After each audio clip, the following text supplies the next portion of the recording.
היסטוריית התחרויות של הקהילה בארץ התחילה משנת 2010, שעשינו את אליפות ישראל במכון ויצמן ברחובות, שאירח אותנו כחלק מפסטיבל משחקי חשיבה. היינו כמה עשרות אנשים, זה היה תחרות רק על 3x3, כאילו לא היה עוד מקצים. אני זוכר את התקופה שיכולת לבוא להתחרות במשהו וישר לשבור שיא ישראל, כי פשוט אף אחד לא התחרה בזה לפני. עד שנהייתי אלוף הארץ בשנת 2014, פעם ראשונה. הייתי 5 שנים ברציפות, עד 2019, ואז התחלף דור כנראה.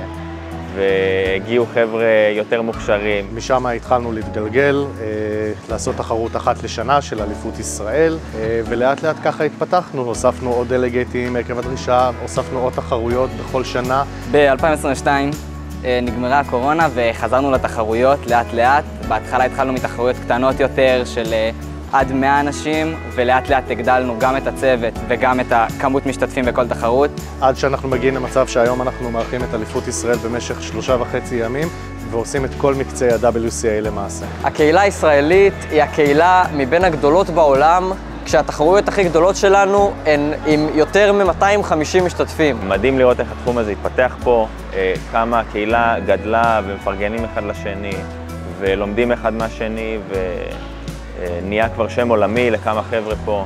זה מרגש בטירוף לראות מאות אנשים שבאים לתחרויות, ילדים שמצטרפים כל הזמן. מה שכזה הכי מיוחד ויפה אצלנו זה באמת שקהילה מאוד מאוד משפחתית. כזה כולם עוזרים וכולם, גם הורים, אחים, מתחרים, לשפוט ולהרבה ולהריץ את התחרות ביחד.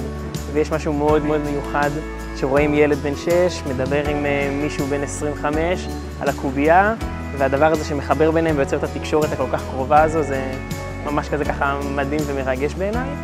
מה שכיף בעיקר בקהילה זה בעצם הכיף שיש בלפרגן לאחר. מישהו אחר שובר שיא, או אפילו עוקף אותך, אתה מפרגן לו. ועוד משהו ממש מיוחד, שאת הכל באמת אנחנו מתנדבים, וחבר'ה שעושים את זה מתוך הקהילה ומתוך התשוקה שיש לנו לזה.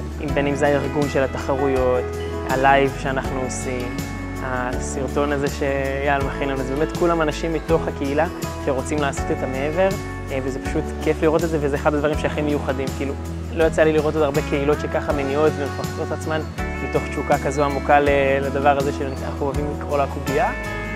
וזה פשוט הרבה יותר גדול מזה. מצד אחד יש תחרותיות, אבל מצד שני גם כל אחד מתחרה רק בעצמו ומנסה לשבור את השיאים האישיים שלו. אנחנו פועלים כל הזמן כדי לשפר את חוויית המתחרה, בעצם גם אם זה החל להדפיס תגים ולחלק שקיות לקוביות והפתעות, ועד בעצם כל הנראות של התחרות עם לוגויים שלנו. זה דבר שאני הכי אוהב לראות.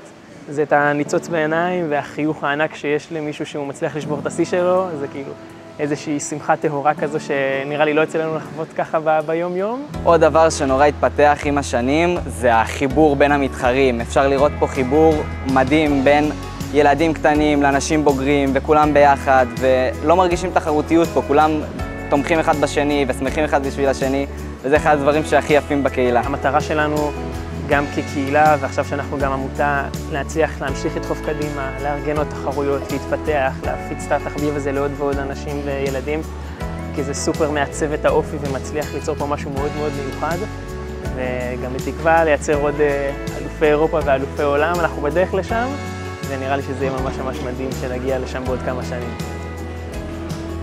וזה רק ממשיך לצמוח, ותבואו, תצטרפו אלינו, אתם תהנו בהבטחה. כיף פה, אוהבים אחד את השני.